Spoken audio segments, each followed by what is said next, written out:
What's up, guys? Welcome to the show, Zeta Meal Unplugged. How is everybody doing? So I've known this statistic for a while, but I haven't brought it up. It's about the lesbian divorce rate. Have you heard about this? It's up to 80%. Now we know who the real problem is in relationships, because the gay one, I think, is at 60 or 65 or something like that. So there's a lot more you chicks are doing that you just can't put up with each other. That's all there is to it. And hey, I don't know what to tell you about that. When are, you can't even say, I was about to say, when are women going to act like women?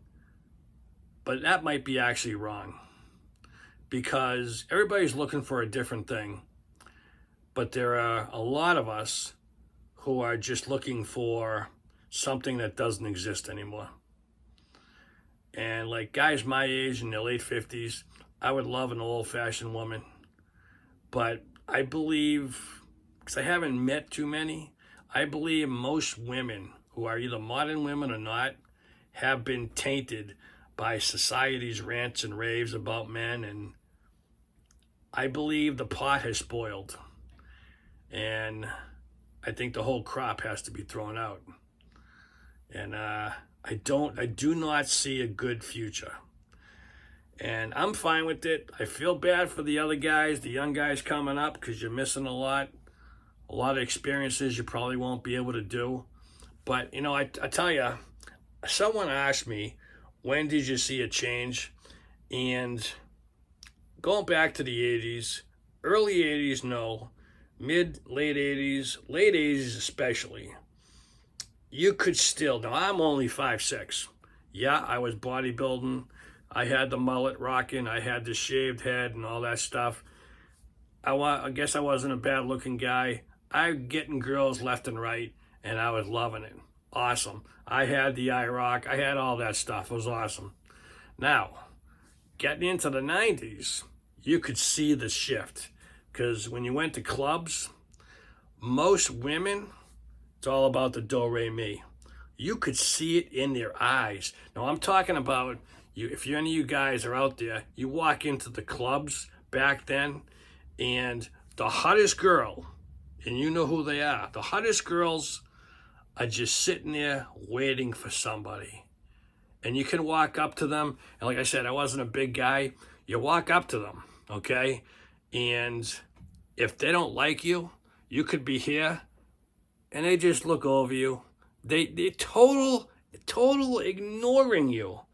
And it's like, I wanted so bad to pull out a wad of money and go, you're interested now, huh? I said, no, because I don't want some chick grabbing it out of my hand, then we got to fight. Other than that, hey. So I learned a powerful lesson in the 90s. I saw a lot of change happening, especially with women. And it was getting that if you didn't have money, I'm glad I did all my dating in the 80s, because, yeah, man, I'm telling you, craziness. And then fast forward to today, look at this shit pile we're in now. That's all I can say.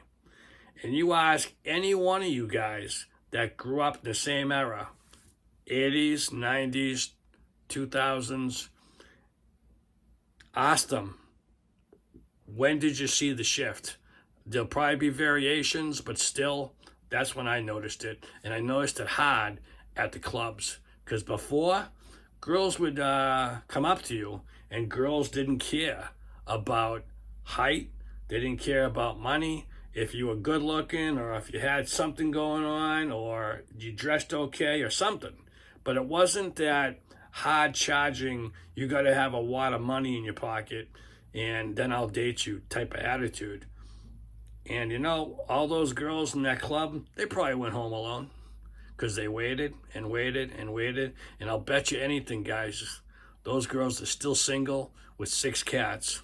All right, maybe not 6, maybe 3. They're sitting at home waiting and waiting and waiting. And those are the 50s and 60-year-old ladies that are on YouTube saying, I'm a catch. I'm a catch. I'm telling you. Why don't men want to date me? That's why. Because you had your shot and now you're old. And like women don't like to admit, you have expired.